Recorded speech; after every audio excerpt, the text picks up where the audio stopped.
News first ಆಯೋಜಿಸ್ತಾ ಇರುವ ಕರ್ನಾಟಕದ ಅತಿ ದೊಡ್ಡ ಇವಿ ಎಕ್ಸ್ಪೋ ಇವತ್ತಿನ ಪಕ್ಷದ ಕಚೇರಿಯಲ್ಲಿ ಬೆಂಗಳೂರು ನಗರದ ಜಿಬಿಎ ಚುನಾವಣೆಯ ವಿಷಯದಲ್ಲಿ 28 ವಿಧಾನಸಭಾ ಕ್ಷೇತ್ರಗಳ ಅಧ್ಯಕ್ಷರು ಪದಾಧಿಕಾರಿಗಳ ಸಭೆಯನ್ನ ಇವತ್ತೇನು ಆಹ್ವಾನ ನೀಡಿ ಕರೆದಿದ್ದು ಎಲ್ಲ ಒಂದು 28 ವಿಧಾನಸಭಾ ಕ್ಷೇತ್ರಗಳಲ್ಲೂ ಸಹ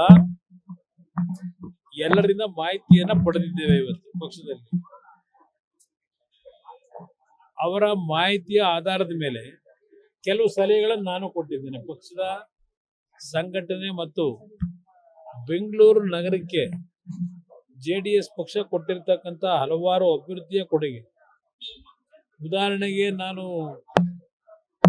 ಆಕಸ್ಮಿಕವಾಗಿ ಮುಖ್ಯಮಂತ್ರಿ ಆದಾಗ ಬೆಂಗಳೂರು ನಗರ, ಮೈಸೂರು ನಗರ ಎರಡು ನಗರಗಳ ಅಭಿವೃದ್ಧಿಗೆ JNNURM ಸ್ಕೀಮ್ ಅಂತಕ್ಕಂಥ ಕೇಂದ್ರ ಸರ್ಕಾರದ ಒಂದು ಯೋಜನೆಯನ್ನು ಜಾರಿಗೆ ತರಲಿಕ್ಕೆ ಹೊರಟಿದ್ರು.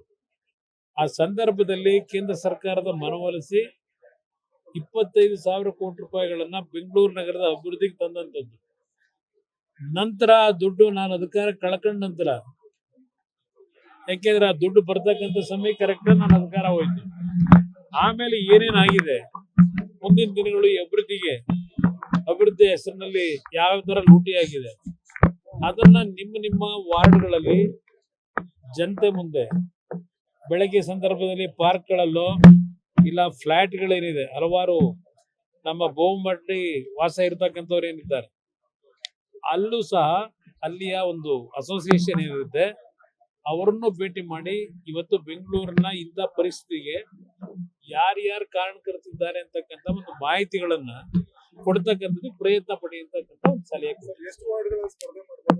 ಈಗ ನಾನು 369 ವಾರ್ಡ್ಗೂ ಸಿದ್ಧತೆಗಳನ್ನ ಮಾಡ್ಕೊಳ್ಳಿ ಅಂತಕ್ಕಂಥದ್ದು 28 ವಿಧಾನಸಭಾ ಕ್ಷೇತ್ರದಲ್ಲಿ ಹೇಳಿದ್ದೇನೆ. ಇಲ್ಲಿ ಮೈತ್ರಿ ಆಗಬೇಕು ಅಂತಕ್ಕಂಥದ್ದು ಒಂದು ನಮ್ಮ ಪಕ್ಷದ ನಿಲುವಿಟ್ಟುಕೊಂಡಿದ್ದೇವೆ. ಮೈತ್ರಿಯ ಒಂದು ಚರ್ಚೆಗಳು ಇನ್ನೂ ಆಗಿಲ್ಲ. ಚರ್ಚೆ ಆದಾಗ ಏನ್ ತೀರ್ಮಾನಗಳಾಗುತ್ತೆ ಅಂತಕ್ಕಂಥದ್ದು ಒಂದು ಭಾಗ. ಇಲ್ಲ ನಮ್ಮ ಒಂದು ಯಾವ್ಯಾವ ಕ್ಷೇತ್ರಗಳಲ್ಲಿ ನಿಮ್ಮ ಶಕ್ತಿ ಏನಿದೆ ಅದರ ತಕ್ಕನಾದಂಥ ರೀತಿಯಲ್ಲಿ ಇವತ್ತು ಸಂಘಟನೆಗೆ ಚಾಲನೆ ಕೊಡಬೇಕು ಅಂತ ಏನು ಹೇಳಿದ್ದೇನೆ.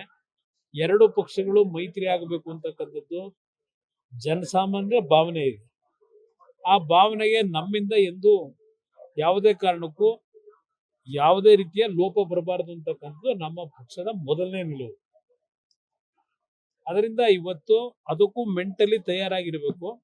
ಕೆಲವು ಕ್ಷೇತ್ರಗಳಲ್ಲಿ ನೀವು ದುಡಿಮೆ ಮಾಡ್ತಾ ಇದ್ರು, ಅಂತಿಮವಾಗಿ ಮೈತ್ರಿಯ ಒಂದು ಒಪ್ಪಂದಗಳಾದಾಗ ತಾವುಗಳು ಸ್ಯಾಕ್ರಿಫೈಸ್ಗೂ ತ್ಯಾಗಕ್ಕೂ ಸಿದ್ಧವಾಗಿರ್ಬೇಕು ಅಂತ ಹೇಳಿ. ಮಾರ್ಚ್ 8 ನಡೆಯತಕ್ಕಂಥದ್ದು ಬೆಂಗಳೂರು ನಗರಕ್ಕೆ ಮಾತ್ರ ಸೀಮಿತವಾಗಿ ಬೆಂಗಳೂರು ನಗರದ ಕಾರ್ಯಕರ್ತರುಗಳನ್ನ ಆ ಸಭೆಯಲ್ಲಿ ಆಹ್ವಾನ ನೀಡ್ತಾ ಇದ್ದೇವೆ. ಬಿಜಾಪುರದಲ್ಲಿ 27ನೇ ತಾರೀಕು ಅಲ್ಲೂ ಸಹ ಹಾಸನದಲ್ಲಿ ನಡೆದಂತ ರೀತಿಯಲ್ಲೇ ಒಂದು ದೊಡ್ಡ ಮಟ್ಟದ ಕಾರ್ಯಕ್ರಮಕ್ಕೆ ಚಾಲನೆ ಕೊಟ್ಟಿದ್ದೇವೆ ಬಿಜಾಪುರದಲ್ಲಿ. ಇಲ್ಲಿ 8ನೇ ತಾರೀಕು ಬೆಂಗಳೂರು ನಗರದ ವ್ಯಾಪ್ತಿಯಲ್ಲಿ ಸಭೆ ಇದೆ. ಕನಿಷ್ಠ 1 ಲಕ್ಷ ನಮ್ಮ ಕಾರ್ಯಕರ್ತರನ್ನ ಸಭೆಯಲ್ಲಿ ಭಾಗವಹಿಸ್ತಕ್ಕಂಥದಕ್ಕೆ ಈಗಲಿಂದ ಸಿದ್ಧತೆಗಳು ಮಾಡತಕ್ಕಂಥ ಸೂಚನೆ ಕೊಟ್ಟಿದ್ದೇವೆ.